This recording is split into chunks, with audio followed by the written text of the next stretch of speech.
All right, time to pop the cork on this deep dive into wine production. Sounds good to me. We've got a fantastic set of sources this time around, really covering the whole journey. Oh, yeah. Everything from growing those grapes to all those special methods they use to make sparkling wines and sherry and port. Wow. Even got some stuff about fortified muscats. Nice. So we're not just swirling and sniffing this time. We're going Huh. behind the label to figure out why that bottle costs what it does. Most people just see the finished product on the shelf, right? Yeah. But they don't see all the work and the choices that go into getting it there. Right. Today's mission is to decode all that for you guys, to help you understand every sip. I'm ready. Let's do it. I think most folks, myself included, probably assume it all comes down to the grapes. Like better grapes equals pricier wine. End of story, right? Well, the grapes are the foundation, definitely. But there's a whole lot more to that final cost. Okay, so what else is there? Well, it all starts in the vineyard, right? You've got land costs, getting that soil prepped, planting, putting up trellises, Oh, yeah, of course. and then all the labor for taking care of the vines. Right. Vines don't just magically grow perfect grapes. They do not. There's a lot of work involved. Exactly. And that labor can be one of the biggest expenses, I bet. especially when you factor in all the expertise those growers need for pruning and canopy management, all that. Right. You think about those steep terraced vineyards they have in the Moselle in Germany. Yeah, they're gorgeous. They are stunning, but those slopes make it almost impossible to use machinery. So everything's by hand. Pretty much, which really bumps up the cost compared to a flatter vineyard where you can use tractors and stuff. Makes sense. So next time I'm having a Riesling from the Moselle, I'll appreciate all that manual labor going into each sip. Definitely. Okay, so we've got the grapes. They've made it through harvest. All right. What's next? Then you've got all the winemaking expenses, Like what? just the equipment alone, presses, tanks, filter. Oh, yeah. Those can be huge investments, even for small wineries. Makes sense. And then there's the cost of maturation, which is basically money just tied up in stock while the wine is aging. Maturation time. That's a good point. Yeah, think about all those barrels and bottles and vats just sitting there, taking up space. Right. All that potential profit just slowly evolving over time. It's like a long-term investment strategy. Haha. Yeah, but for wine. I like it. It's crazy to think about all those costs we never even see. For sure, it's a whole world behind the scenes. Absolutely.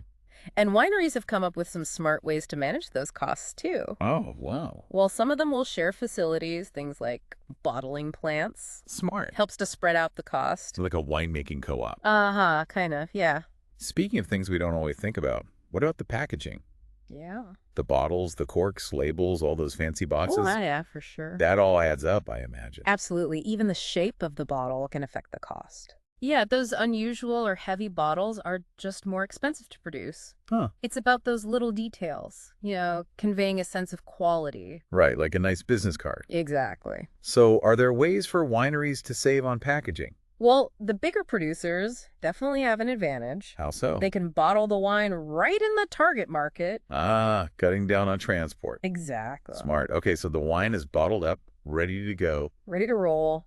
What about the costs for transport, distribution, all that? Those are all key, whether it's sold locally or internationally. Right. Finding the right partners to get that wine where it needs to go is huge. Yeah. It's a business at the end of the day. Oh, and speaking of business, we can't forget about taxes. Oh, for sure. Governments love their cut when it comes to alcohol. Absolutely. Those taxes definitely impact the price on the shelf. Definitely. And they can vary wildly from one country to the next. So where does that leave us? We've got the bottles. They've been taxed, shipped out, sitting pretty in a warehouse, ready to be sold. Waiting for their debut. But there's one more stop before they get to us, right? The retailers. That's right. And I've noticed wine is always pricier in restaurants. Oh, there's a reason for that. Okay, what is it? Restaurants are factoring in the ambiance, the service, the whole experience. Right, you're paying for more than just the wine itself. Exactly. Okay, so we've broken down the production costs from grape to glass. We have. And it's way more complex than I initially thought. Uh-huh. A bit more to it. But how do all those costs translate to that final price we see? Well, while production costs are the basis, we also have to consider the market. Oh, okay. Supply and demand are at the heart of it. So it's not just simple addition. It's not quite that simple. Okay. Think about a region like Bordeaux. They make some of the most sought-after wines, right? Oh, yeah, definitely. The demand is global, but the supply is limited. Because it's a specific place. Exactly. That combo of high demand and limited supply leads to those premium prices. So scarcity drives up the price. Pretty much. Got it. But what about the flip side?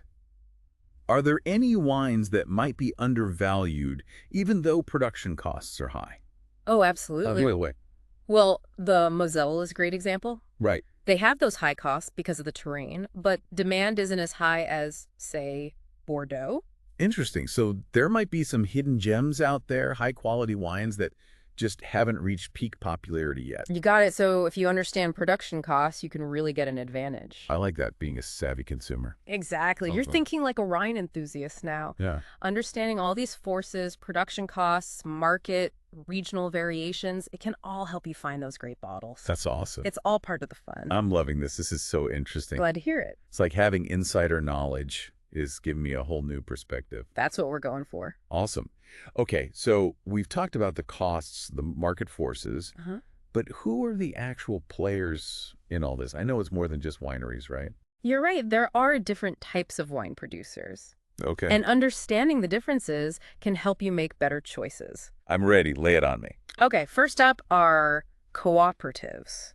Cooperatives. Yeah, basically wine businesses owned and run by their members, usually the grape growers themselves. They pool their resources, share the costs and the profits. So it's like a team effort. Exactly. What are the pros and cons of that? Well, for the growers, it's great. How so? Guaranteed buyer for their grapes, Right. right?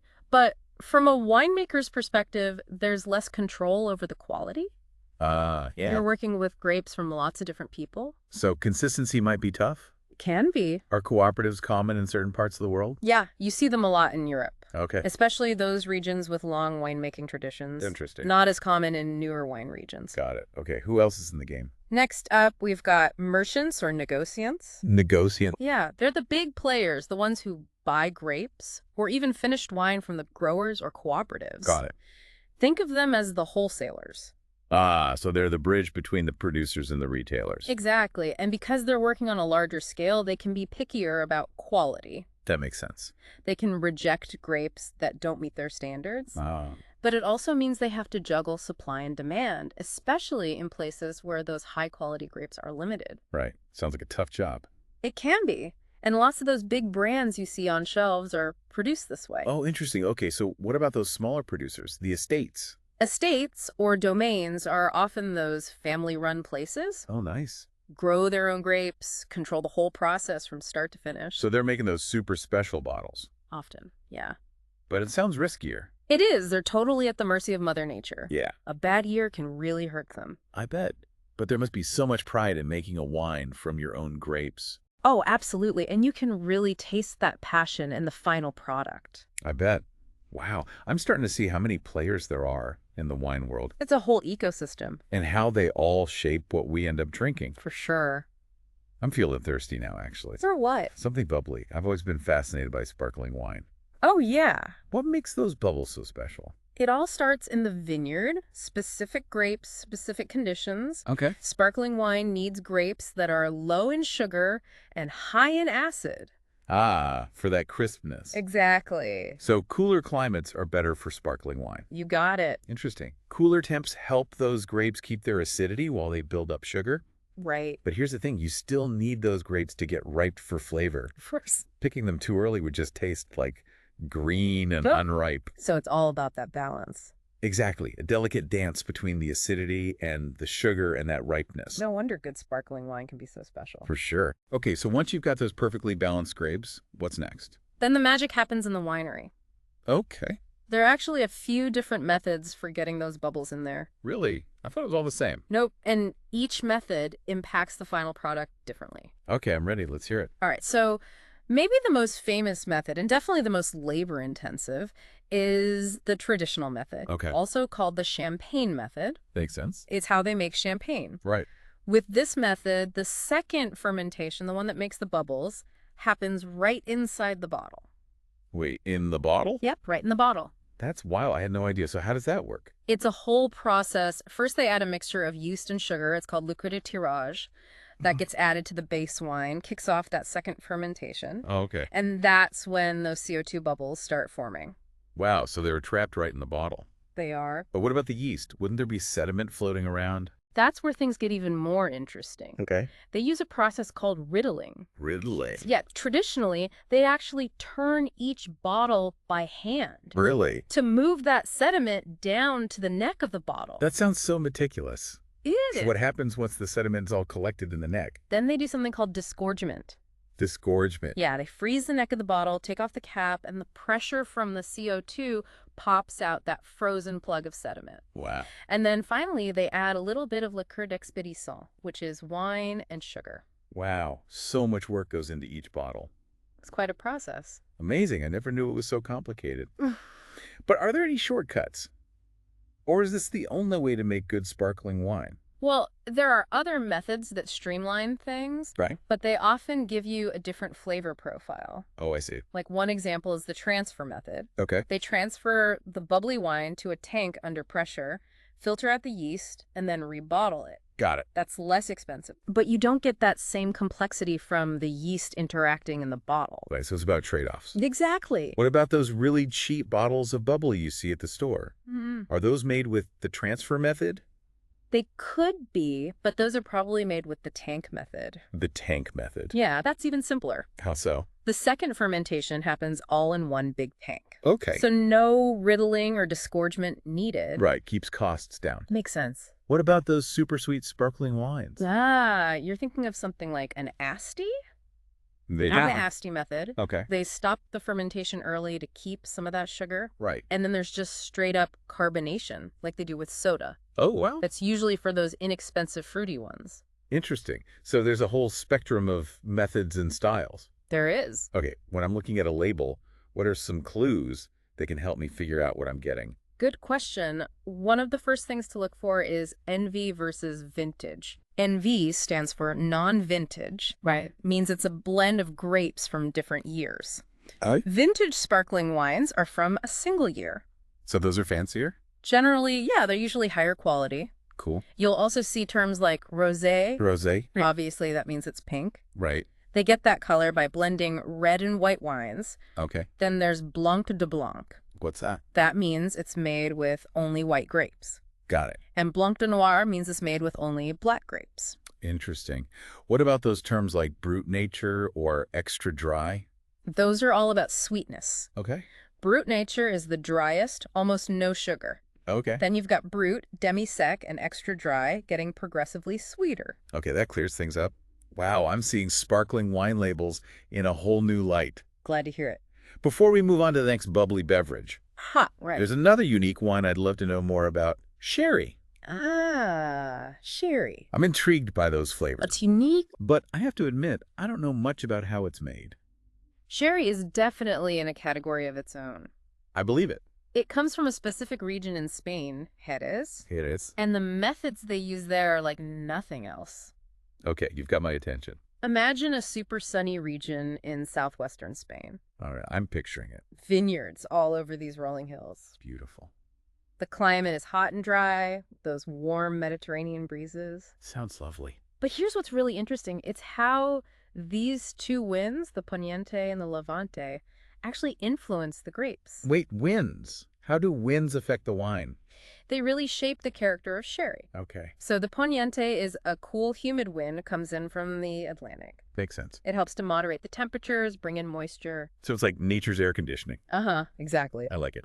But then you've got the Levante, hot, dry wind from the east. Okay. If it gets too strong, it can really stress the vines, damage the grapes. So it's like a constant battle between these two forces. Exactly, a push and pull. Wow. So which grapes can survive that?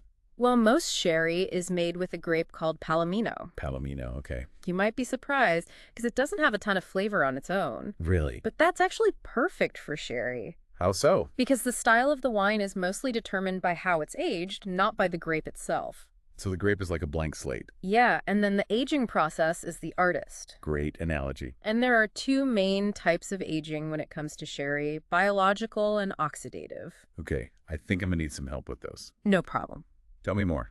So biological aging is all about this special yeast called flor. The Lord, okay. It glows on the surface of the wine, protecting it from too much oxygen, Interesting. and it gives the sherry those nutty, savory flavors. So it's like a protective blanket that also adds flavor. Pretty much. Cool. What about oxidative aging? That one's all about exposing the wine to oxygen. Oh. You get darker, richer sherries, Right. flavors of dried fruit, spice, toffee, all that. Sounds delicious. It is totally different from the biologically aged ones. Wow, so there are two completely different paths. There are. How do they decide which way to go? It starts with an assessment of the base wine right after harvest. Okay. They look at its qualities, think about the vineyard location, fermentation temp, Right. even things like market demand. Wow. If it's got potential for biological aging, they fortify it to about 15% alcohol.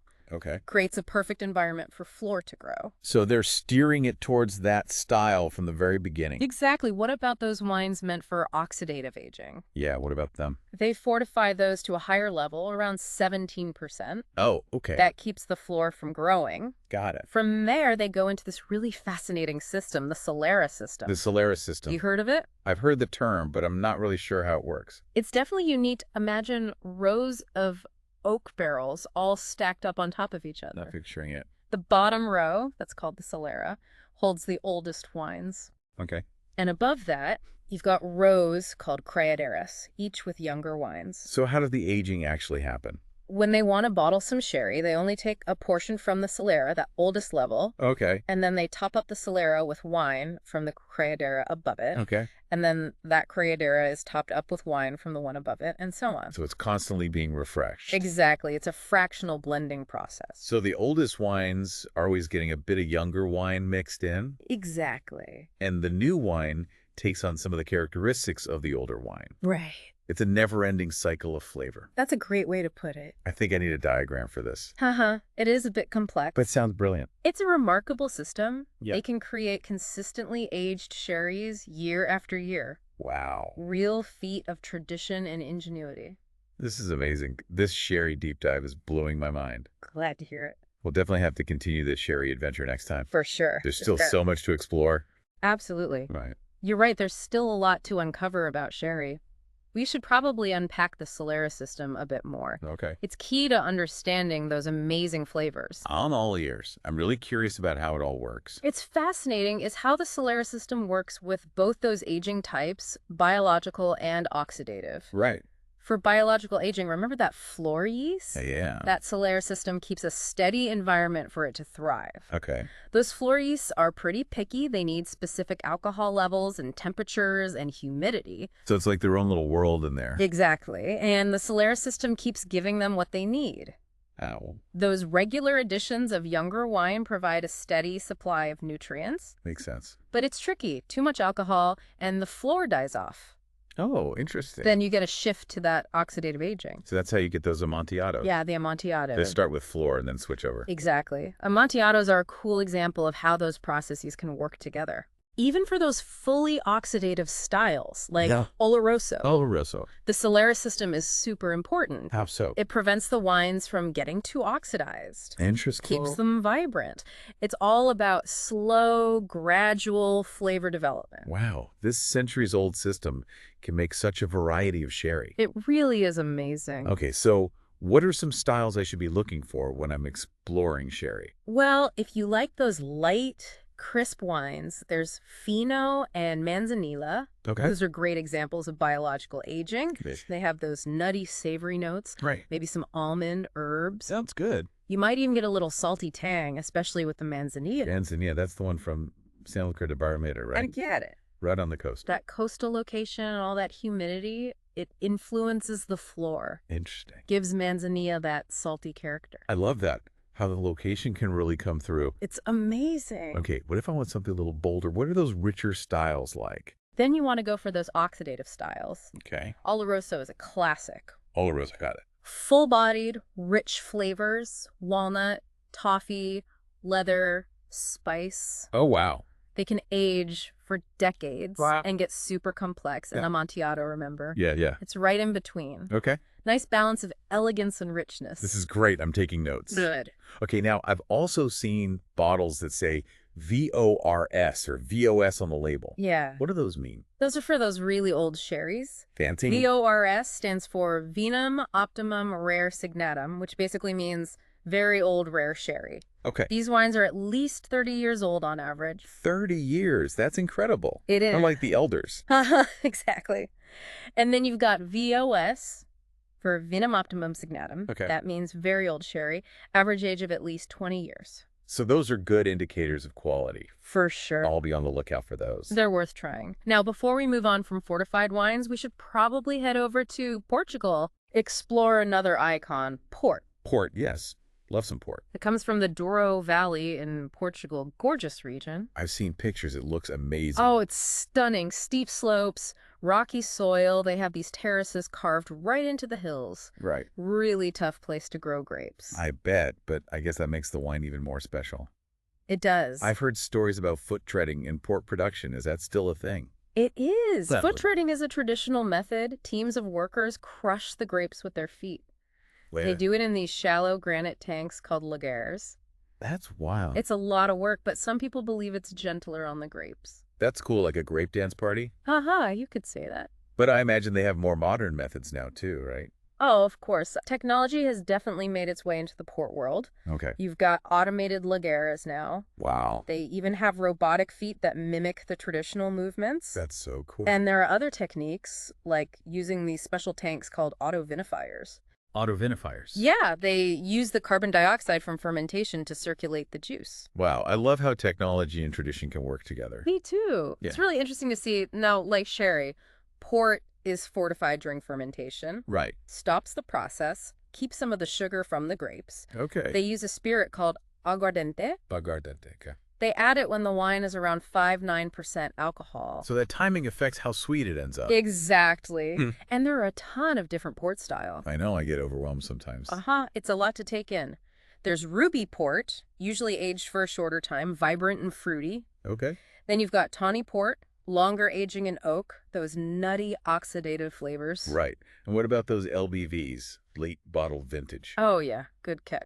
LBVs are basically vintage wines, Okay. but they've been aged longer before bottling. So they're ready to drink sooner. Yeah, you could say that. And then you've got tawny ports with an indication of age. What's that? They'll say like 10, 20, 30, even 40 years old. Those are some of the real treasures. Super complex and concentrated. Sounds amazing. Yeah. What about those vintage ports? What makes them so special? Vintage ports are only made in the best years, Okay. maybe a few times a decade. Wow. They use the best grapes from that single vintage, and they bottle it unfiltered. But- So it can age for decades, develop tons of complexity. So those are for serious collectors. They can be. And then there's an even more exclusive category, single quinta vintage ports. Wow. Those come from a single estate. So even more limited. Exactly. Only made in truly exceptional years. It's like a hierarchy of port.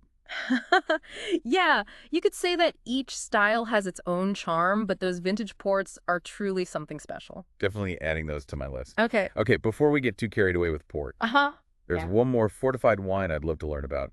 Fortified muscats. Fortified muscats are really cool. Yeah. They have so many different styles. Really? From youthful and bright to those really aged and complex ones. I've had a few sips, but I don't really know what makes them different. Well, it all starts with the muscat grape. Okay. It's a whole family of varieties known for those floral aromas. So those aromas come from the grape itself. Absolutely. Interesting. But how those aromas develop, what other flavors come out, that all depends on how they make it. Okay, what are the different ways? You've got two main paths, the youthful muscats and the aged ones. Okay, tell me more. So those youthful muscats are bottled pretty soon after fermentation. Okay. They really showcase that fresh fruit, Right. medium gold color, can be different levels of sweetness. I see. A good example is Muscat de Baume de Venise from France. So they're all about that fresh expression. Exactly. What about the aged versions? Yeah, what's different about them? Those aged muscats go through a totally different process. Okay. After fermentation, they're aged for a long time, How long? often decades, in oak barrels. Wow, that's a long time. It allows them to develop those complex oxidative flavors. So time, oxygen, and oak, like with sherry and port. Exactly. The color gets darker, amber, or even brown. Wow. And the flavors get all layered, dried fruit, toffee, spice, even chocolate sometimes. That sounds amazing. They can be really delicious. Okay. This example is Rutherglen Muscat from Australia. Okay. Super luscious and concentrated. Wow, this is all so fascinating. Glad you're enjoying it. I'm realizing how much I didn't know about wine production. It's a big world. And we've only just scratched the surface. We have, but before we dive deeper into those winemaking methods, I think we should go back to the source. The source. The vine itself. Back to basics. Exactly. I'm ready to talk grapes. I'm with you. Let's learn about those grape varieties and how they're grown. Let's unravel some of those secrets. First, we got to talk about Vitis vinifera. Vitis vinifera. It's the species of grapevine that's responsible for pretty much all the wine grapes we drink. Okay, so that's the big one. It is, but what about American grapevines? Yeah, aren't there American ones too? There are, but they're not known for making those high-quality wine grapes. But they play a huge role as rootstock for the European vines. Rootstock? What's that? Rootstock is basically the root system of a plant. Okay. And in wine grapes, it has this whole story of survival. Oh, interesting. Back in the 19th century, this tiny pest called phylloxera almost wiped out European vineyards. Phylloxera sounds scary. It was devastating. This tiny insect feeds on the roots of the vines. Oh, no. And the European vines had no defense against it. So what do they do? It spread like wildfire, wiping out whole vineyards. A true nightmare. It was a close call for the European wine industry. Wow. But then they discovered that American vines were actually resistant to phylloxera. Really? Yeah, so they started grafting European vines onto American rootstock. Grafting. Basically combining the good fruit quality of the European vines with the pest resistance of the American roots. That's genius. It was a game changer. Wow. And even today, most European vineyards use grafted vines to stay safe from phylloxera. That's amazing that a tiny insect could change a whole industry. It really shows you how interconnected everything is. So are American vines only used for rootstock? Mostly, yeah. Okay. But there are some hybrids, crosses between American and European species. Okay. Those are sometimes used for winemaking. Like what? One example is Vidal Blanc. Vidal Blanc, okay. Handles super cold temperatures. But good for ice wine. Exactly. We'll have to talk about ice wine sometime. That's another one I love. Definitely. Okay, back to Vitis vinifera. Right. I'm curious about the science of creating new grape varieties. Yeah, how does it even work? It's a mix of natural stuff and human intervention. Okay. Sometimes new varieties just pop up naturally through mutation. Oh, mutation. Yeah, like when there's a change in a vine's genes, Okay. leads to new characteristics. So sometimes that creates a whole new variety. Exactly. And then there's cross-fertilization, where people intentionally cross-pollinate different vines, trying to get the best traits from both. So they're like great matchmakers. Aha, that's a good way to put it. But I imagine it's not that easy. It's not. It's a complex process. Right. No guarantee it'll work out how you want. Yeah.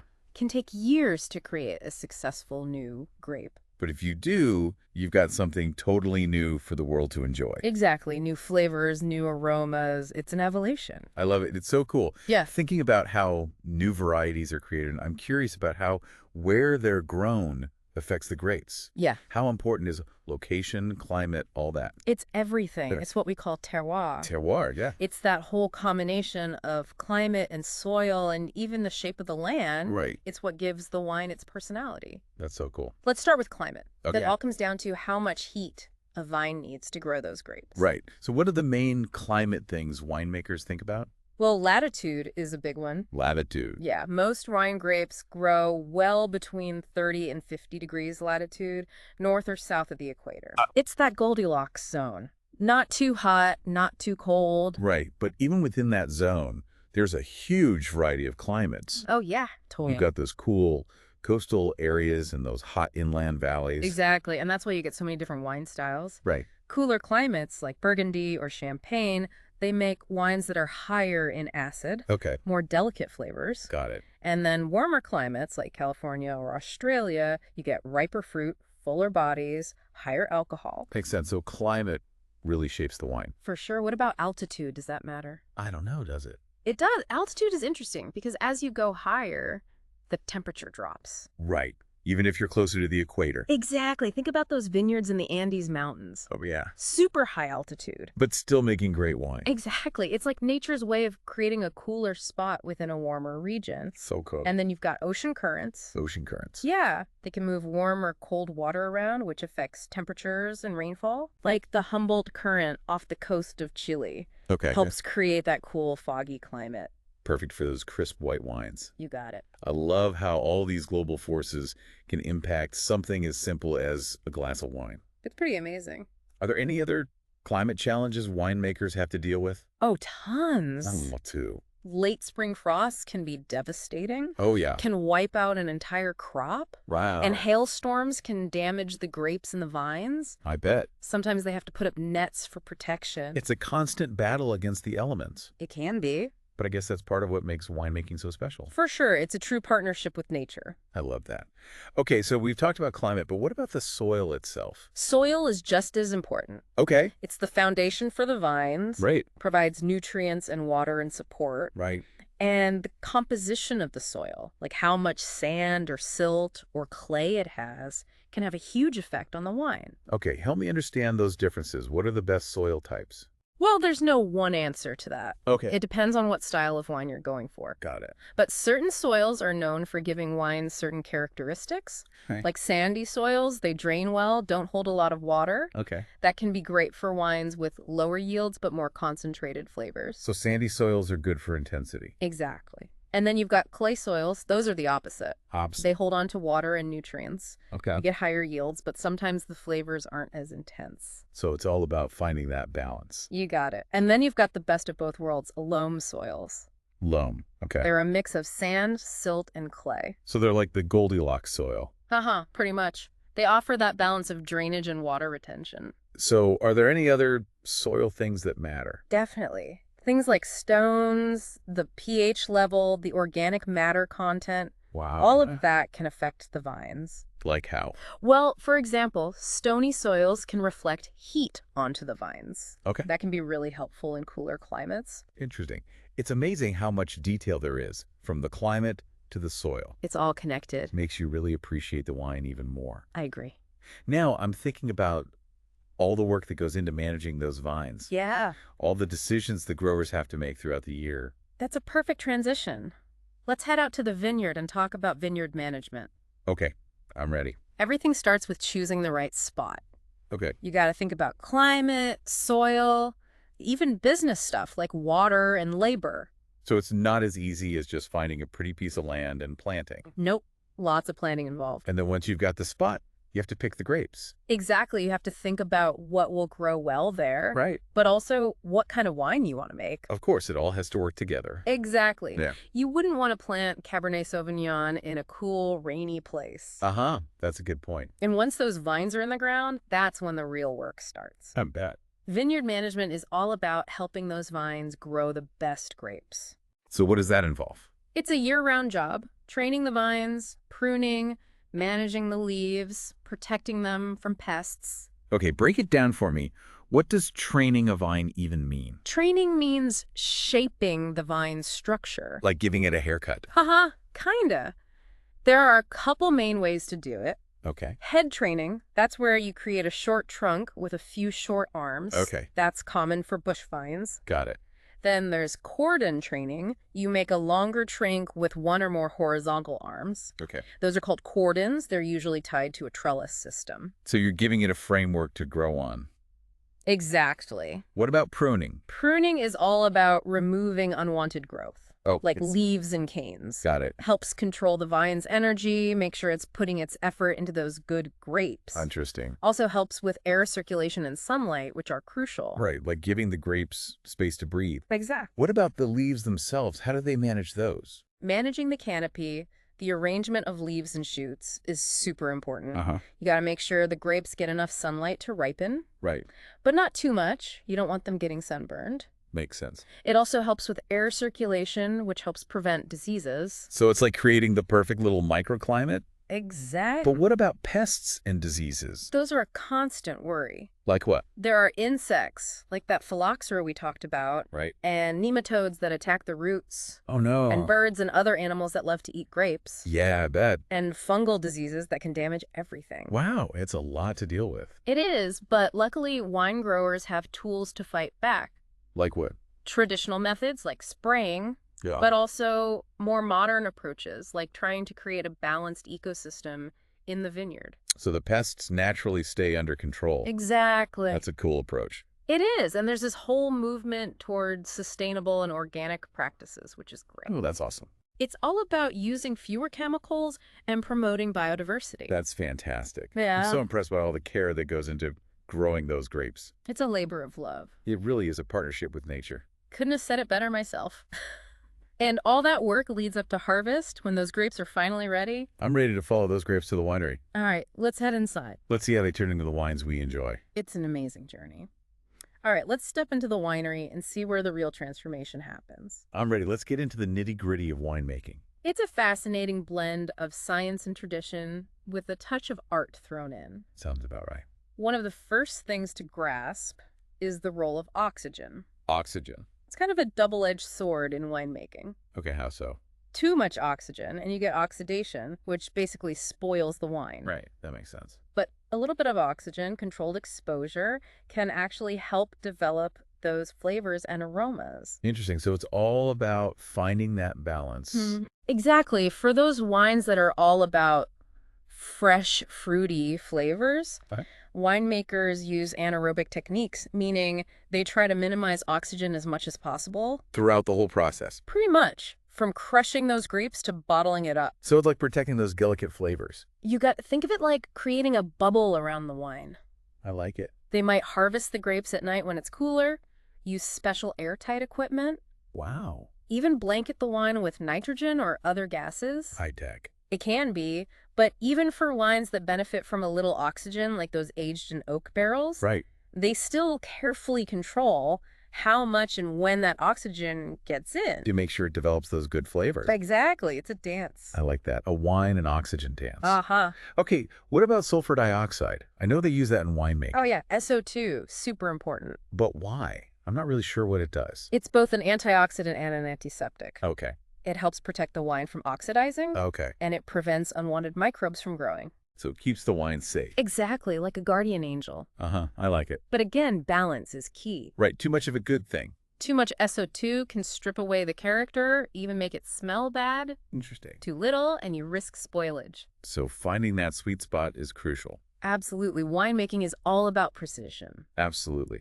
What about those oak barrels? They seem to be a big deal, especially for red wines. Oak barrels are a key player, for sure. What do they do? Well, they add flavors to the wine, vanilla, spice, toast. Okay, yeah, I can taste that. And they also allow for some slow, controlled oxygen exposure, I see. which helps soften the tannins, add complexity. So those oaky flavors aren't just from the wood itself. Nope, they come from that oxygen interaction too. That makes sense. And the type of oak, the size of the barrel, how much they toast the wood, it all affects those flavors. Yeah, there's so much to it. It's a whole science in itself. I bet. But not all wines are aged in oak, are they?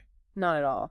Some wines shine in other containers. On wood. Stainless steel tanks, concrete vats. Okay. Those keep the focus on the fresh fruit. I see. So it's about choosing the right tool for the job.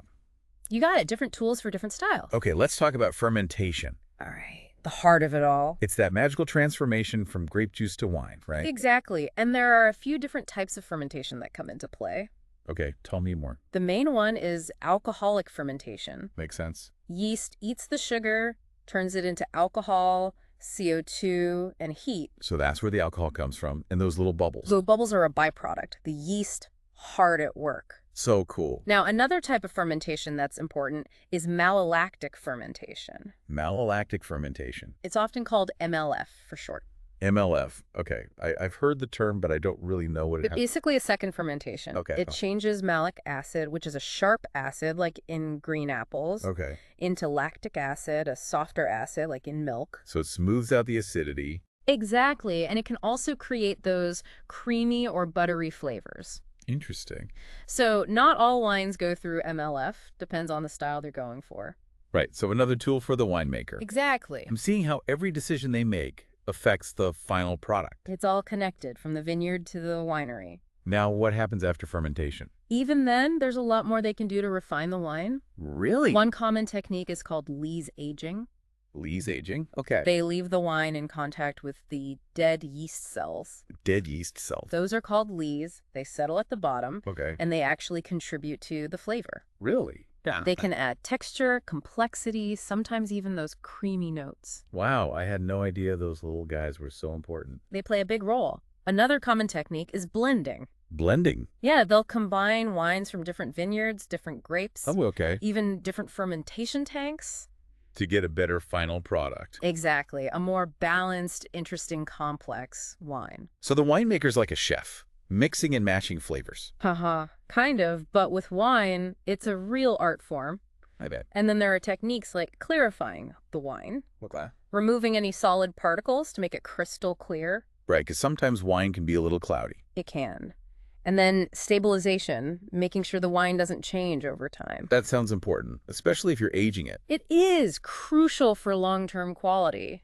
And once all those finishing touches are done, it's time for packaging. The bottle, the label, all that. Exactly, giving the wine its final look. It's like the outfit. Haha. Yeah, but packaging is more than just looks. Okay. It's also about protecting the wine, making sure it stays good. So it's both beautiful and functional. You got it. The bottle, the closure, the label, it all matters. Wow, this deep dive has been eye-opening. Glad to hear it. I never realized how much goes into making wine. It's a real labor of love. It really is a testament to the skill and dedication of those winemakers. I couldn't agree more.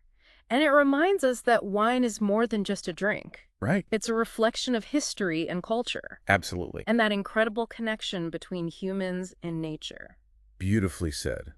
I'm excited to learn more about those specific techniques they use to make all the different styles of wine. All right, let's start with white and sweet wines. Sounds good to me. Those styles are all about keeping those delicate fruit aromas and that refreshing acidity I love that. with different levels of sweetness depending on the style. Makes sense. Oh.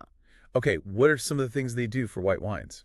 One of the first decisions is skin contact. Skin contact. But isn't white wine made by just pressing the juice off the grapes? That's the most common way, yeah. Okay. But some grapes, especially those aromatic ones, Okay. they actually benefit from a little skin contact. Really? Helps extract more flavors and aromas. Interesting. But they usually do it at cool temperatures Wow. to avoid getting too much tannin, which makes the wine bitter. So again, it's all about balance. Finding that sweet spot. Thanks. Another decision is how clear they want the juice to be before they start fermenting. Okay. They can filter out most of the solid bits. Right, like the skins and pulp. Exactly. Or they can leave some of those little bits in. I'm guessing those bits can make the wine look cloudy. They can. Some winemakers prefer a really clean juice. Okay. Others believe those bits can add some complexity and texture. Makes sense. It's all about style. You got it. What about the fermentation itself? Does temperature matter for white wines? Definitely cooler temps are usually better. Why? Helps preserve those delicate, fruity aromas. Makes sense. Warmer temps can give you more complex flavors, but sometimes you lose some of that freshness. So again, a choice for the winemaker. Exactly. And the container they use for fermentation matters too. Like stainless steel versus oak. Exactly. Stainless steel keeps it clean and crisp. Okay. Oak barrels add those vanilla and spice notes. Right. What about those sweet wines? How do they make those? For sweet wines, they have a few tricks up their sleeves. Okay, I'm intrigued. One way is to just stop the fermentation early, before all the sugar has turned into alcohol. So you're left with some of that natural grape sugar. Exactly, and there are ways to concentrate that sugar even more Really? for those super sweet dessert wines. Okay, now. One cool method is called noble rot. Noble rot, I've heard that. Mm. But I'm not sure what it is. It's caused by a fungus. A fungus. It sounds weird, but it actually can be a good thing. Okay. Under the right conditions, it makes the grapes sweeter and more complex. How so? It dehydrates them, concentrates the sugars and flavors. So it's like a natural sugar boost. You could say that. Noble rot is responsible for some of the most famous dessert wines, like Sauternes. Wow, who knew a fungus could be so helpful? It's all about those fascinating interactions in nature. Okay, I'm ready to switch gears. What about red wines? Let's dive into the world of reds. I'm ready. Red wines are all about those bold, structured flavors. And the big difference from white wines is skin contact. Oh, wait? Red wines ferment with the skins on. Ah, that's what gives them the color. Exactly, and the tannins. The tannins, right, that dryness you feel. Yep, comes from those skins. Winemakers have ways to control how much color and tannin they get during fermentation. Okay, like what? One classic method is called punching down. Punching down. They push the cap of grape skins back down into the juice. Okay. Used to be done by hand, but now they have machines for it. Makes it a little easier. It does. Another technique is whole bunch fermentation. Whole bunch, okay. This one's often used for lighter reds. What's different about it? They ferment the grapes without taking the stems off. Interesting. Why do they do that? Changes how the fermentation happens. Okay. The grapes ferment from the inside out. It's called intracellular fermentation. Interesting. You get softer, fruitier wines, sometimes with those kirsch or banana aromas. Wow, I love those flavors. And just like with white wines, reds can benefit from oak aging, blending, all those other techniques. Right, makes sense. So the basic techniques are similar, but the variations create all those different styles. So cool. Let's talk about some specific grapes now. Okay, Emmerich. First up, Cabernet Sauvignon. Cabernet Sauvignon, classic. One of the most famous reds. Definitely. Dark color, bold tannins, complex flavors, black currant, cedar, tobacco. Sounds delicious. It is. What kind of climate does Cabernet Sauvignon need? I'm not sure. What is it? It needs a lot of sunshine and warmth to ripen properly. Makes sense. That's why it does so well in places like Bordeaux, Napa Valley, Australia. Those are all warm regions. Exactly, it loves the sun. And it's got thick skin, so it can handle aging in oak barrels. So a good Cabernet can age for a long time. It can, it just gets better with age. What about Merlot? Merlot is often described as Cabernet's softer cousin. Okay. Smoother texture, riper tannins, juicy flavors of plum and black cherry. I've noticed that Merlot is often blended with Cabernet Sauvignon. You're right, they make a great pair. Why is that? Merlot adds some roundness and fruitiness, Okay. balances out the structure of Cabernet. A perfect match. You see it a lot in those Bordeaux blends. Okay, that makes sense. What about Pinot Noir?